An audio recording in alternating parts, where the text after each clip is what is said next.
Okay, so you know how Trump's like Mr. Gold, everything? Yeah. Well, you wouldn't believe this, but he apparently thinks working out too much drains your like finite energy or something. It's wild.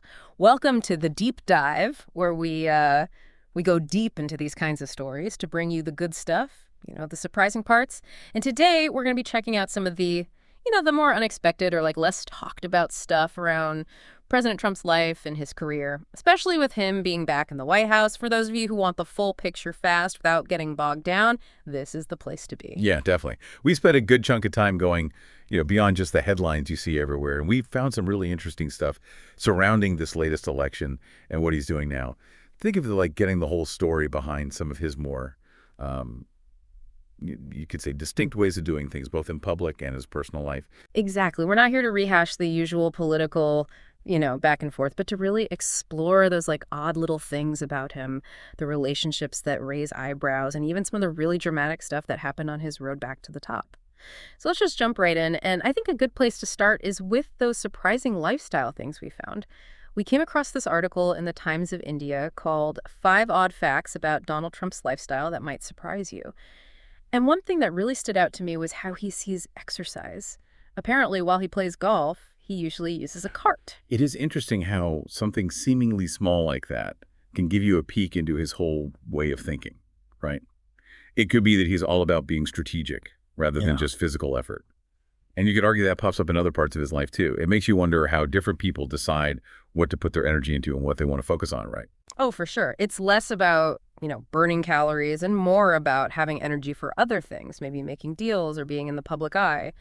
And the same article mentioned that he supposedly believes that exercise uses up the body's like finite energy reserves, which is not something you hear every day, especially from someone with a job as demanding as his. It almost goes against the idea of how you stay strong and keep going. Think about it. If you put this whole energy conservation thing together with the fact that he famously doesn't sleep much, it shows you someone who plays by a totally different set of rules than most people do. Yeah. It makes you think about all the different ways people manage their minds and bodies to get what they want. Yeah, absolutely. So let's switch gears a bit and talk about something that really gives you an idea of the world Trump lives in. We've been listening to what Michael Wolff has to say about Trump's comeback, and he talked about this constant presence of Natalie Harp and her mobile printing setup. You might have heard of her before. Natalie Harp has definitely been around. What's really interesting is this reported habit of hers carrying a printer with her, even to places like the golf course. Yeah, exactly. Wolff explained how she uses this printer to give Trump positive news stories and basically anything he'd want to read. It's almost like a personalized news feed just for him. This really shows you the power of controlling what information you see, right? By only showing him positive stuff, it kind of shields him from anything critical or negative. It makes you think how much what we read and watch shapes our view of the world and what happens when we only get one side of the story. And it's not just a temporary thing either. Wolff made it clear that Natalie Harp is still super close to Trump even when they're not in the Oval Office. It feels like a deliberate choice to keep him surrounded by this positive bubble. So this brings us to something else Wolff talked about that was kind of shocking, actually. His take on Trump's relationship with Melania. Wolff didn't hold back. He basically called their relationship transactional, meaning it's all about what each person gets out of it. Yeah. His account suggests they don't really live together in the usual way, and that any support they give each other is based on what they can get in return. And then Wolff tells this crazy story about someone super close to Trump. When asked why Melania is rarely seen, this person straight up said she hates his guts. And Wolff's take on this is that it's not some big secret. It's kind of like an open secret among their inner circle. This is a really stark picture. It makes you think about how different public image can be from reality, especially for people who are always in the spotlight. This idea that a presidential couple might not be what they seem is pretty big, and it makes you think about all the different forms relationships can take, even with the whole world watching. No kidding. It definitely turns the whole idea of a first couple on its head. Yeah. So now let's talk about another interesting relationship. Elon Musk joining Trump's world kind of out of nowhere. Wolff described it as Musk basically buying his way in, which is pretty surprising considering how late in the game it was. What's interesting is how Wolff compares Musk's role to Steve Bannon's during Trump's first term. He sees them both as these tip-of-the-spear disruptors, people who come in with radical ideas and shake things up. And apparently Musk put a lot of money behind his support. But there's this funny story Wolf told about Musk showing up at a rally in Butler, Pennsylvania.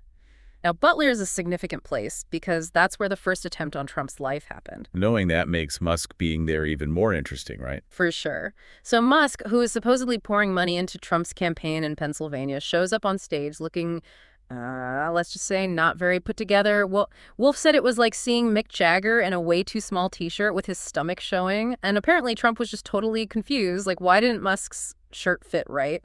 That story, even though it's kind of funny, gives you a glimpse into how much Trump cares about appearances, even when someone's giving him tons of money and support. It goes to show that personal impressions can really influence how he interacts with people sometimes in unexpected ways. It reminds you that the personal and the political are often mixed up in weird ways. Speaking of Elon Musk, there's this big development we found on Wikipedia.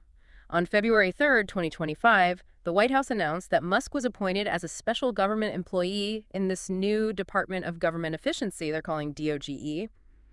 And get this, within a month, DOGE teams were already working in like 18 different federal departments and agencies. That's incredible. Someone from the private sector being brought into the government that quickly and on that scale is huge. It brings up a lot of questions about how these kinds of partnerships might affect policy and how things are run. And it shows how fast big changes can happen. It definitely suggests a new way of doing things in government. So let's think about what might be behind all these unusual approaches. Wolf remembered an interview he did with Trump back in spring 2016 when no one really thought Trump had a chance at becoming president. When Wolf asked him why he was running, Trump simply said, "To be the most famous man in the world." What's really revealing here is that his goal has nothing to do with typical political stuff like specific policies or leaving a legacy. It's all about being recognized globally. That changes your perspective on everything, doesn't it? The rallies, the speeches, the whole public image, it all looks different when you realize the main goal might be fame and not playing the usual political game. So going back to that Butler Township rally, the Wikipedia page has details about something really major that happened there. The assassination attempt on July 13th, 2024, where Trump was shot in the air. Yeah, that was a big deal, a truly dramatic moment in the campaign. We need to keep this event in mind when we think about Trump's comeback, especially since we talked about Musk being in a rally in the same place. Exactly. And the Wikipedia entry says that just 2 days after the shooting, he got the Republican nomination at their convention with J.D. Vance as his running mate. And then get this, there was another attempt on his life in Florida in September of the same year. These violent attacks definitely changed how the campaign went and how people saw the risks and intensities surrounding Trump's candidacy. It shows how unpredictable and sometimes dangerous the political world can be. Totally. One last thing, let's talk about how Trump talked about the election itself. According to Wikipedia, he used the phrases rigged election and election interference way more and much earlier in this campaign compared to 2016 and 2020. Yeah, this focus on the rigged election idea is a big part of his recent political strategy. The Wikipedia entry even mentions that the New York Times described it as him taking his heads I win, tails you cheated attitude to a whole new level. And he also wouldn't say for sure if he'd accept the results of the 2024 election, which obviously caused a lot of controversy, and set the stage for possible challenges no matter who won. Hearing him constantly talk about problems with the election makes you think about the foundation of democracy and whether people can trust the system. It's a really important topic, especially these days. So to wrap things up, we've gone through some of the more unexpected stuff about Trump's return to the White House. We talked about his unusual views on sleep and working out the whole thing with Natalie Harp and her printer, the different picture we get of his relationship with Melania, Elon Musk coming into the picture in a big way, the idea that fame might be his main driver, the serious attempts on his life, and the constant talk about a rigged election.